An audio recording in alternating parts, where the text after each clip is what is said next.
I am so excited to make this video because I feel like what I'm sharing today can genuinely be such a help to your motherhood. Like, I genuinely think it can help you be a less angry person, to help you feel a little bit less depression, to help you feel more hopeful. But also I want to talk about the joy of having less in a way that is not like it's our savior or we're better off because we have less items, or it's not like some kind of virtue signal tier of motherhood where I'm more minimal or these things. Just simply that there is a practice of having more joy with less that I think is very, very valuable to motherhood. I want to unpack a little bit of what I mean by having more joy with less. What has really helped me the most, living on less, trying to maximize less, being more content with less, all the things. What's helped me the most practically, like some practicalities, and then some top mistakes that I feel like a lot of people make when they start to live a more minimal lifestyle, and some things that kind of just like sideline them and kind of get them stuck. So really think this whole video, if you can walk away from this video with like one action step, I'm going to be like so proud of you, and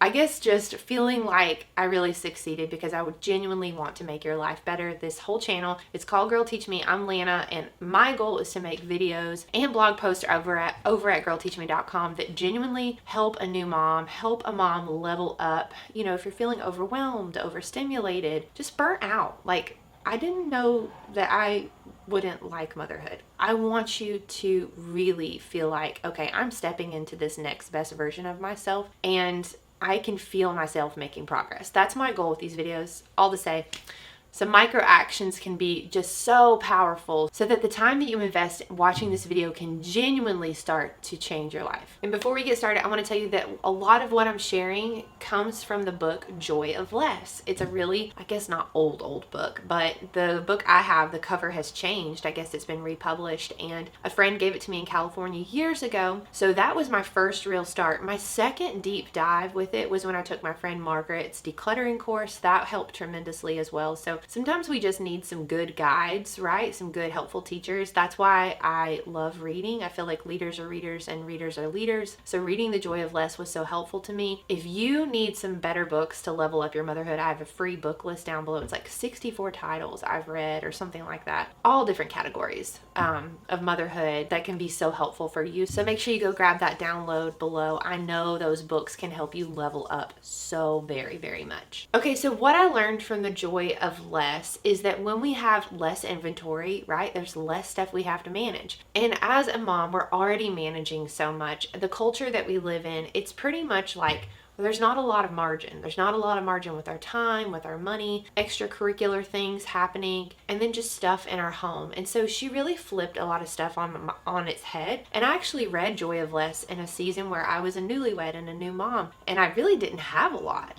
But it's so crazy how I didn't have a lot of material possessions per se, or a lot of money, but I still had more than I needed to manage, if that makes sense. And so as my family's grown, I'm about to have my 6th baby around Christmas time of this year. There's a lot of stuff. There's a lot of clothes. There's a lot of books. There's just a lot of things in my home. And each time it's been a call for me to get more and more intentional. And that's something I say a lot on this channel, is seeing the challenges that we have in life as opportunities to grow.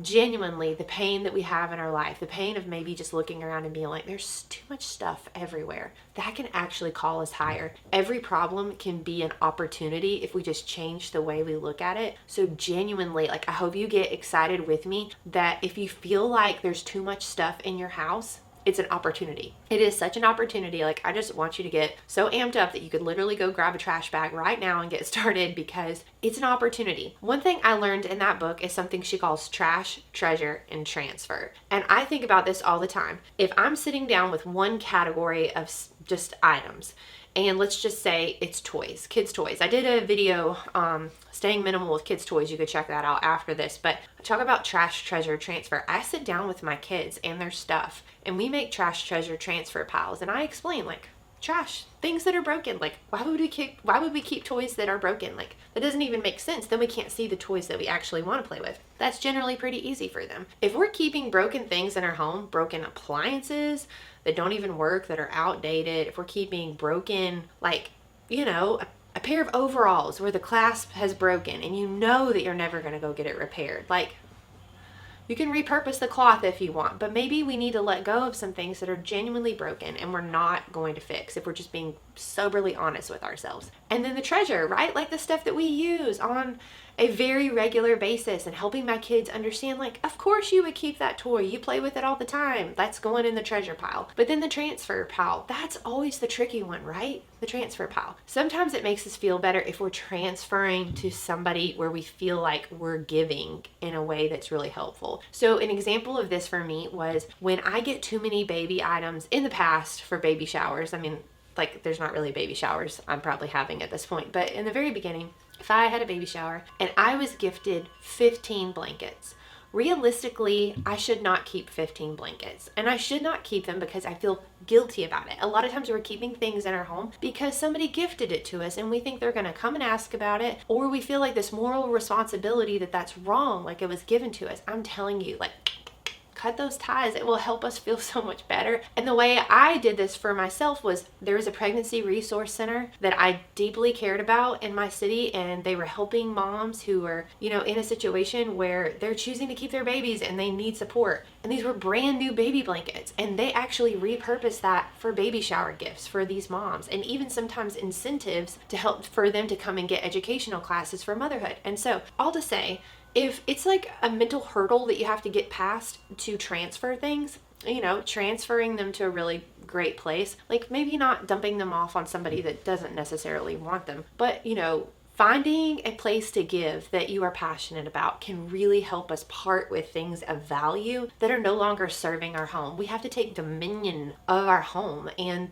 the grand responsibility it is to just get to steward our home and create an environment and a place for the people that we love. I talked about that in another video that's like how to create a home that people actually want to keep coming back to. And that's part of this, right? Like, we're setting the stage, we're setting the environment, and having too much stuff is a big, just like energy suck on the environment, even especially for our mental health. Okay, so let's talk about what helped me the most. Trash, treasure, transfer, I already talked about that. The next thing that helps me is when I'm having a really intentional moment of decluttering is going category by category. So I will sit down with all the kids' clothes season by season, because I live in North Carolina and we have seasons. Unlike when I've lived in California, it just felt like you could wear the same thing all year, but we have seasons, and so it's actually a really great opportunity. I see it sometimes just like, ugh, I have to change out all the seasons, but it's actually a great opportunity because I have to go through everything and just really cull down. And even though, graciously somebody's given us stuff, there might be more than enough outfits. It's really picking those like favorites, like that the curation,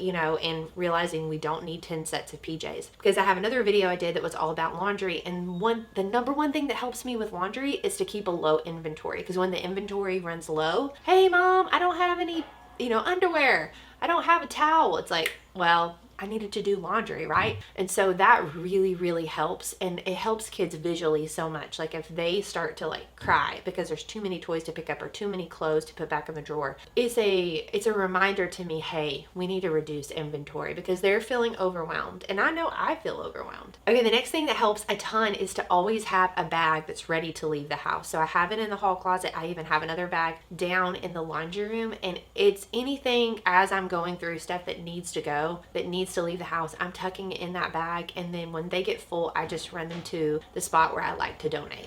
I think the last one is just truly, and this is so trite but so true. I have a book called The Power of Christian Contentment, and he talks about how contentment is truly like a superpower, and the thing that is going to really change our life the most is being super grateful for what we have. And so another quote I really love is like, before you can reach for more, you have to first be thankful for what you have, because reaching for more, it'll never end. And so until we can, sometimes when I tell myself I want to add this to my Amazon cart, it's like, okay, but what projects can I do? Like sometimes we're buying because we're not creating enough. And when we create, it's going to give us that even better dopamine hit than anything that we could like receive in the mail. And so sometimes, we're not giving enough space and time to the creative person that we are on the inside, the artist inside. And if we can just start to take what we have, be really thankful, and start to create more, it's actually going to give us so much more joy having less, having less to manage so that we can be more intentional with the people that we love, less to manage so we don't have to work so hard to part with our money and our precious time just to keep up what we have. There is a true, genuine joy of having less. Okay, and the next thing that really, really helped me a ton was taking 100% responsibility for the dominion of my home, the state of my home, passing zero blame. Oh, it's not because so-and-so keeps giving me this, or it's not because, there's just always somebody to blame. Well, my husband can't get rid of his stuff, or my kids can't get rid of their stuff. It's just so easy to be like, somebody else is the problem. Here's the deal. More than likely we're the problem, right? Or we're not setting up good enough boundaries or being good enough gatekeepers. So just like segueing into the top mistakes I think we make is we're really bad gatekeepers. I think number one could possibly be sometimes because we're trying to please people. We don't want to say no to our mother-in-law. We don't want to say no to that friend. So instead of that awkwardness of saying, no, thank you, I think I'm just at my limit right now, we just take it in. And then when we take it in, now we have to deal with it. And, sometimes I get clothes and it is an absolute blessing, but I have started, if somebody's like, hey, do you want some clothes? It's like, actually, I'm at the max right now. Like, I don't think I could go through anything. Like, thank you for thinking of me and ask me again next time. Because genuinely, like, hand-me-downs have been such a blessing. But just like being really honest about my limits, if I'm at my limit right now. Oh, one phrase I learned that is so helpful for managing your time and the intake of things is if somebody wants some of your time or they want some of your house space to store things or to give you things. So one thing we can say is, no, I don't think that's going to work, but if it changes, I'll let you know. No, I don't think I'm going to be able to come to that thing, but if it changes, I'll let you know. No, I don't think I need any clothes right now, but if it changes, I'll let you know. And that's just a great phrase I've picked up to say no and protect my time, protect my home, set some boundaries, but also not be like rude about it, right? And I think just the number one mistake is like blaming nobody but myself for the state of my home, taking full responsibility. Either I haven't trained my kids good enough, I haven't helped them, I haven't coached them on parting with their toys, I haven't sat down and decluttered clothes, I've been a bad gatekeeper.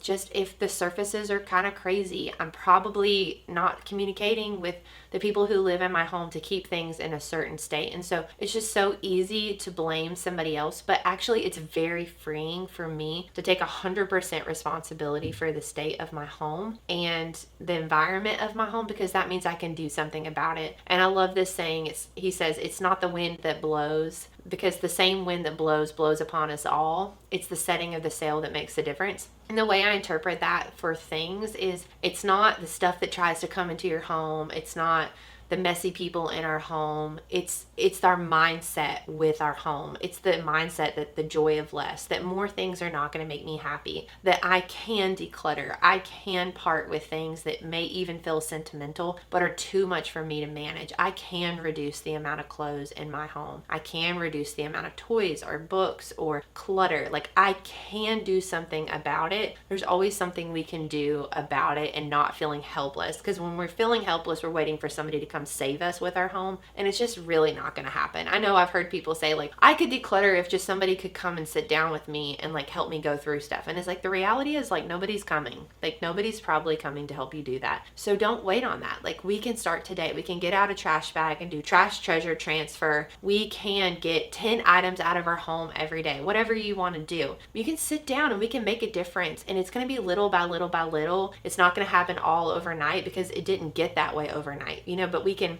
change our perspective that when we have less stuff in our home, we have more time to sit and play those board games, to get out in the yard and throw, to go to the park, to have meetups with friends, to have dinners with people over. When we say no to less stuff, I think sometimes we can say yes to more relationship, and that's really what's so meaningful, right? So if you feel like your house is in a really bad way and you're like, Lana, I need some serious help, The Joy of Less, great book, consider ordering that. If you want somebody to hand hold you, like my friend Margaret's course, legit, it's so great. It's, it's worth the money. Like, what's $200? I don't even know what it costs. Something dollars to get your home back the way you want it to. We probably spend more than that on Amazon every month, right? And so, taking dominion of our home is like, I'm going to make the choice to get some help. And if I don't know what to do or where to start, sometimes we need somebody who's already successfully scaled the mountain. We need a guide to help us like per se on this hero's journey of like taking back our home. I did a mini course with Margaret. It's called Take Back Your Home, and she gives a lot of really great ideas in that. So you could even start with that. We really focus in that mini course on like changing the environment of your home. Of course, decluttering is part of that. There's also some other things that Margaret is like genuinely an expert in that she brought to the table and I have applied in my home. And even yesterday when we were playing board games and I had some music going and I kind of had the mood set, my son was like, I really like the way this feels. And that's what we're going after, is we want the people in our home to feel something in our home, to have that like tangible experience in our home. And circling back, I think that can sometimes go with just a joy of less, having a genuine contentment and thankfulness in life. So let me know down below. I would love to hear, what is your like micro action you're going to take from this video? Because if you just watch this video, then it's going to be like 20 minutes you can't get back in your life. And I do not want that for you. I want you to see a change in your life from this video. That's when this channel is going to be so powerful in your life. So tell me your micro action down below. Tell me what helps you live with a joy of less. What little habit have you picked up to be a good gatekeeper, to learn to say no? I want to hear all of that down below because I think we really learn from each other. That's why this channel is called Girl Teach Me. Girl, teach me how you have a joy of less. I want to hear from you guys. And there's so many other videos I think could be a help from you, but probably the toy video, because I think a lot of us moms really struggle in the toy situation. So maybe that's your next video you can go and watch when you get a second, and I'll see you again soon. It's so unnecessary dwelling about the past, 'cause I know that God is good, He led me to where I'm at. Sometimes I feel like giving up, you're giving in, but everything happens for a reason. It won't always be blue skies ahead. Sometimes you might need a helping hand, just like I am. Sharpens iron, making me stronger, calling me higher. When we come together, just like iron. Sharpens iron, making us stronger, calling us higher. When we're helping each other, we're growing together.